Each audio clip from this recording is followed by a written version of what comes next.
kami dari kelompok 2 berjumlahkan 8 orang. Nah, perkenalkan, nama saya Muhammad Rifki Bahar. Saya Nuraida, Saya Reski. saya Nur Fadila, saya Nuraisya Arif, Arianti, saya Rina Nugra, dan saya Syahrain. Nah, pada kali ini saya bersama dengan kelompok saya sedang berada di salah satu usaha bernama The Celup. Nah, usaha ini berada di Jalan Langsat. Nah, mungkin nantinya kita akan adakan sesi tanya jawab mungkin atau cerita-cerita dengan pengusahanya. Follow me. Sebelumnya, perkenalkan kami dari mahasiswa Ekonomi Syariah kelompok 1. Di sini kita ingin melakukan sesi diskusi ataupun wawancara dengan kakak sebagai pemilik usaha The Celup ini. Mungkin kakak bisa memperkenalkan diri. Perkenalkan, nama saya Rifki. Rian. Kakak Rian. Perkenalkan saya Sarsa, Iya. saya Nuraisya. Ya, mungkin kakak bisa menceritakan bagaimana sih secara singkat saja ya kak, bagaimana sih kakak ini memiliki mungkin sebuah ide tentang usaha The Celup ini kak? Jadi awal mulanya ini di Celup itu awalnya tahun 2025 ya. Pemikirannya itu waktu 2024 akhir bulan 12 kemarin. Kenapa kami memutuskan untuk membuat usaha yang The Celup ini? Karena kita lihat bahwa di Bone ini ya, itu masih kita lihat itu masih pada umumnya ayam seperti yang kita lihat di Celup ini. Kan ini bukan varian yang baru ya, yang tidak ada di Bone ya. Di Celup ya, di banyak saus, bukan hanya saus sambal ataupun tomat yang lain sebagainya. Ternyata bisa barbecue, ada hitam, hot lava, dan masih banyak yang lainnya.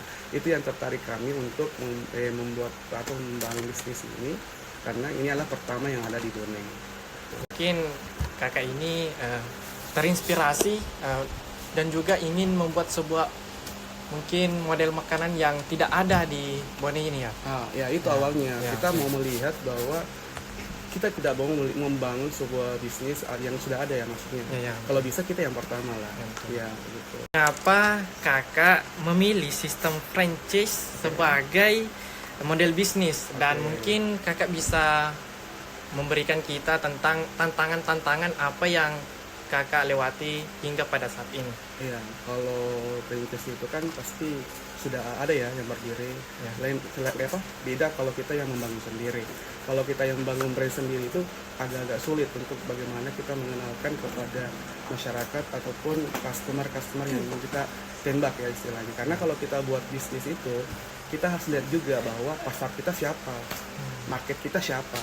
Nah, dari ini kami melihat ini bahwa The Celup ini seluruh aspek dia pakai, maksudnya dalam artian gini, anak sekolah bisa, orang dewasa bisa, dan mahasiswa tentunya seperti kalian bisa, ya kan? Begitu. Karena ini kan ayam kan makanan sehari-hari, makanan pokok istilahnya ya. Betul. Begitu. Tantangannya itu pasti ada lah. Tantangannya itu yang selama sampai detik ini tuh masalah bahan baku. Karena semua bahan baku yang ada di sini itu kita ordernya di sana, RO-nya di sana, repeat ordernya di sana. Jadi bahan baku itu tidak ada dibuat dari sini. Jadi entah itu sausnya ataupun semua dari sana. Jadi tantangan kami itu hanya itu, distributor barang bahan bakunya itu kadang lambat, kadang mati, karena bukan hanya kami yang dilayani ya, banyak seluruh Indonesia. Kakak menggunakan ayam dari supplier yang bersertifikat halal.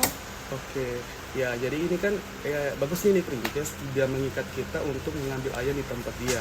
Karena ini kan jauh nih, ini kan dari Jakarta atau Depok lah istilahnya, dan kita di Sulawesi Pak. Berarti kalau kita mengambil ayam di suplai di sana kan mestinya agak-agak repot ya, kan jauh toh. Ternyata kan di Bone ada juga ayam, dan saya ajak kerja sama itu ada dibilang RTA ya. Ini udah bersertifikat halal, sembeli ayam yang sudah bersertifikat. Seperti di Jalan Langsat juga depan dekat, itu udah langganan kami. Itu setiap hari kami mengambil ayam ya. Maksudnya artinya apa? Kita itu kesegarannya ayam yang kita ya. Bukan berarti kita mengorder langsung banyak, entah itu 100 tidak. Tapi kita lihat per harinya habis, biasanya lagi ambil. Gitu. Jadi segar setiap harinya. Gitu. Untuk yang menyangkut sertifikasi halal, bagaimana proses untuk mendapatkan sertifikasi halal tersebut? Apakah langsung dari mitranya langsung? Iya, kalau sertifikat halal kan pasti dari perusahaannya ya. Ini kan perusahaan besar ya, nggak mungkin perusahaan yang viral ini nggak mungkin dia tidak bersertifikat halal ya. Entah itu kan produk-produk ini kan banyak, dia yang memproduksi sendiri, bukan produknya ini tidak diperjualbelikan seperti misalnya sausnya itu tidak sama dengan saus yang dijual di supermarket ataupun minimarket yang ada di sekitar kita. Apakah ada pelatihan atau SOP khusus dari mitra untuk menjaga kehalalan produk? Iya, kalau misalnya SOP itu pasti ada ya. Setiap perusahaan itu apalagi perintis itu pasti ada aturan yang diberikan kepada pihak mitranya ya. Entah itu peraturannya, entah itu bagaimana caranya mengelolanya. Itu kan kami kan dari jauh nih, bonek ke Jakarta. Itu semua ada cara-caranya itu lewat YouTube. YouTube dan bagaimana kayak seminar per setiap minggu ada, per hari ada. Jadi semua itu maksudnya dalam mitranya itu dia semua rangkul begitu ya. Seperti itu. Jadi ada bukan hanya langsung kita perintis terus lepas, tidak. Dia selalu memberikan kita bagaimana memasarkan, bagaimana caranya memasak, bagaimana caranya supaya Decelup ini bisa berkembang begitu. Apa saran kakak untuk UMKM yang lain yang ingin mengembangkan usaha dengan sistem franchise? Ya, kalau misalnya mau dikembangkan sih menurut saya ikuti aja yang sekarang ya. Apa yang tren sekarang itu yang kita genjot istilahnya. Artinya apa begini, kalau misalnya banyak UMKM di Bone itu tidak jeli terhadap digitalisasi, dalam artian bahwa dia tidak hanya menjual tong saja, tidak memverifikasi entah itu media sosial ya, Facebook kah, TikTok kah, atau Instagram. Tetapi kita juga lihat pasar kita, misalnya nih Decelup ini kan, Decelup ini kan pasarnya kan umum semuanya, jadi kita main TikTok dong. Kalau TikTok kan pasti semua umur pakai nih. Nah, kalau kita menjual daster contohnya, buat promosinya lewat Facebook dong, karena kan ibu-ibu di sana. Nah, kalau Instagram kan generasi kalian, nah itu. Jadi kalau kita mau promosi, kita lihat juga marketnya. Ini yang tadi saya katakan di awal, bahwa UMKM itu harus juga menjerumus bahwa dia jual apa dan target itu siapa. Itu intinya. Intinya jangan ikut-ikutan lah. Oke. Ya mungkin cukup dari sesi pertanyaan mengenai usaha kakak ya. Oke.